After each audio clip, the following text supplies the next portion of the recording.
महाराष्ट्र संध्या news channel, आवाज महाराष्ट्राचा. मुख्य संपादक समाजभूषण तानाजीराव कांबळे. गावापासून शहरापर्यंतच्या लाईव्ह बातम्या पाहण्यासाठी चॅनेल सबस्क्राईब करा.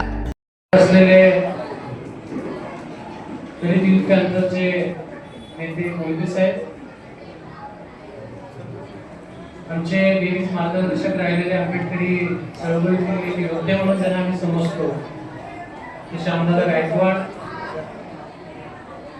पत्रकार साहेब, मोरे साहेब, त्याचबरोबर सुमित जाधव आणि ठाणे जिल्ह्यातून बरीचशी मंडळी मुरबाड पासून ते कल्याणपर्यंत निवडणुकीपासून सर्वच जण आलेले आहेत. या ठिकाणी उपस्थित असलेले सर्व विद्यार्थी मित्रांनो,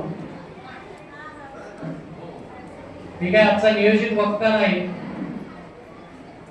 परंतु हे हत्याकांड ज्यांनी समोर बघितलं, जे हत्याकांडाचे साक्षीदार आहेत, शासनानं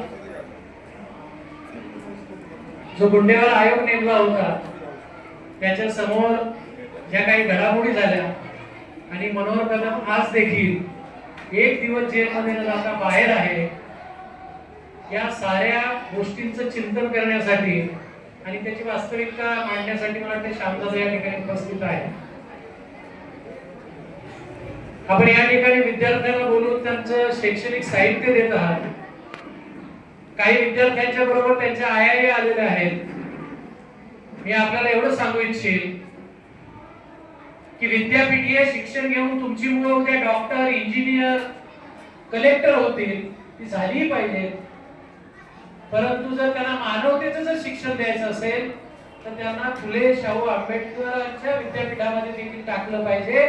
आणि ते तत्वज्ञान आपण ज्या दिवशी त्यांना घरात शिकू तेव्हा ते खऱ्या अर्थानं या देशाचे उद्याचे लढवय्ये बाबासाहेबांचे आणि फुल्यांचे आंबे बनतील, याबद्दल माझ्या मनामध्ये शंका नाही.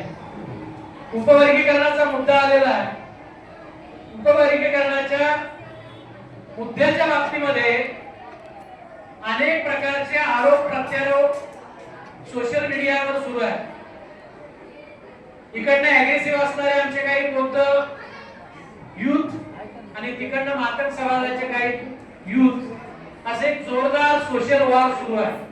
परंतु मी आपल्याला सांगू इच्छितो की बाबासाहेबांनी शेड्यूल कास्ट हे शेड्यूल बनवताना जे स्वप्न बघितलं होतं, ते स्वप्न हे होतं की 59 जातीने एकत्रित राहावं, आपल्यामध्ये सांस्कृतिक, बौद्धिक अंगानं, वैज्ञानिक दृष्टिकोन बाळगत शिक्षण घेत अनेक पद पादाक्रांत करावी, हे बाबासाहेबांचं स्वप्न तुटणार नाही.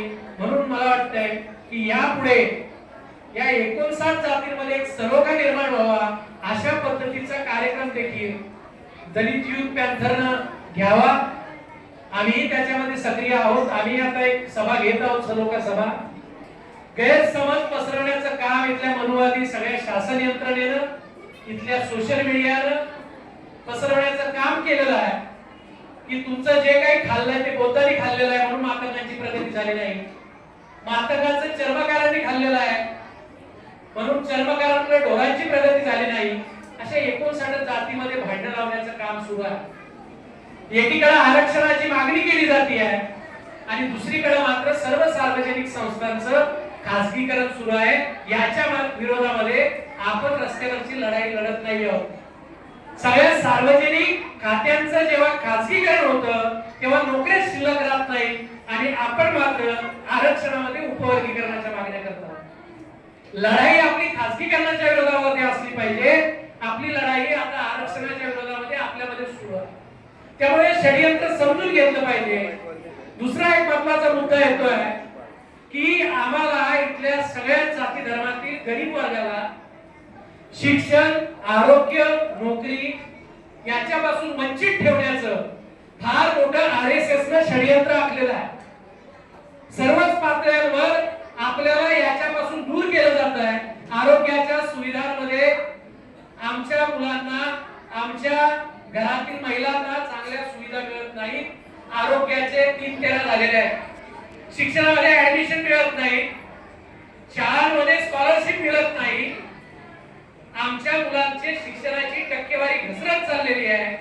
मात्र याकडे सरकारचं लक्ष नाही. जाती जातीमध्ये भांडण लावणं, धर्माधर्मामध्ये भांडण लावणं, संप्रदायाच्या नावाखाली भांडण लावणं, जिल्ह्याच्या प्रांताच्या नावाखाली भांडण लावणं, हे सरकारचं षडयंत्र चालू आहे. हे षडयंत्र तुम्ही आम्ही समजून घेतलं पाहिजे.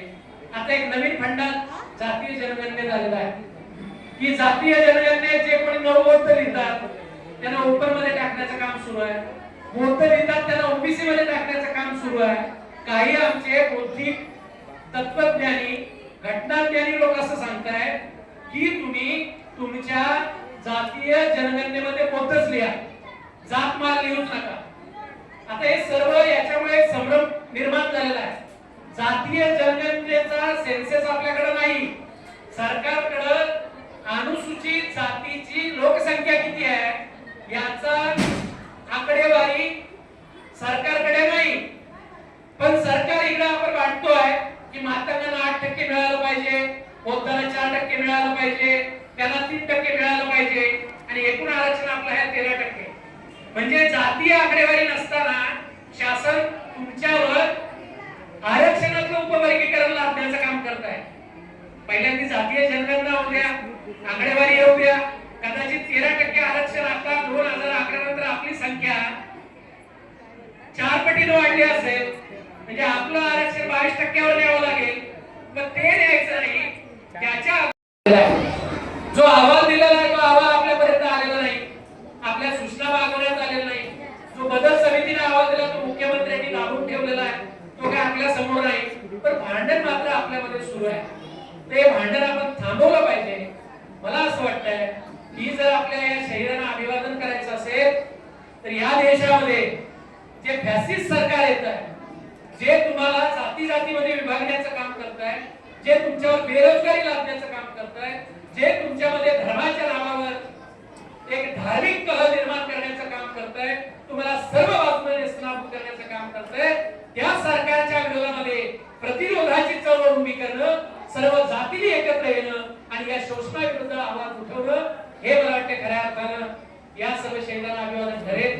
मी व्यक्तिशः या शहीदांना पुन्हा एकदा अभिवादन करतो आणि माझं लाभलेलं मनोगत थांबवतो. जय हिंद, जय भारत, जय संत. महाराष्ट्र संध्या न्यूज चॅनेल, आवाज महाराष्ट्राचा. मुख्य संपादक समाजभूषण तानाजीराव कांबळे. गावापासून शहरापर्यंतच्या लाईव्ह बातम्या पाहण्यासाठी चॅनेल सबस्क्राईब करा.